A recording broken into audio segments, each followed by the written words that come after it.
April 2026 IMF অর্থাৎ international monetary fund একটি report প্রকাশ করেছে, আর তাতেই শুরু হয়েছে ভারত জুড়ে একটি বিতর্ক। রিপোর্টে বলা হয়েছে বাংলাদেশ পার ক্যাপিটা ইনকামে ভারতকে ছাড়িয়ে গেছে।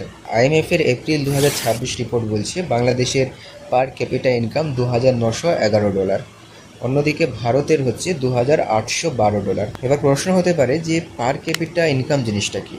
যদি আমি এটাকে সহজ ভাষায় বলি তাহলে দেশের যে মোট আয় সেটাকে দেশের টোটাল জনসংখ্যা দিয়ে ভাগ করলে যে সংখ্যাটি পাওয়া যায় সেটাই হচ্ছে পার ক্যাপিটা অর্থাৎ মাথাপিছু গড় আয়। তবে মনে রাখার বিষয় যে ভারতের যে জিডিপি অর্থাৎ গ্রস ডোমেস্টিক প্রোডাক্ট বাংলাদেশের থেকে অনেক বেশি, প্রায় 4.1 ট্রিলিয়ন। অন্যদিকে বাংলাদেশের $510 বিলিয়ন।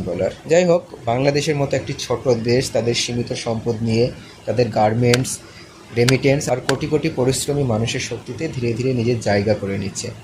এটা সত্যিই প্রশংসনীয়। এখানে আপনাদের কি মনে হয়, ভারত কি আবার বাংলাদেশকে ছাড়িয়ে যেতে পারবে পার ক্যাপিটা ইনকামে, নাকি সবসময় বাংলাদেশের পিছনেই থাকবে? আপনাদের মতামত কমেন্টে জানান।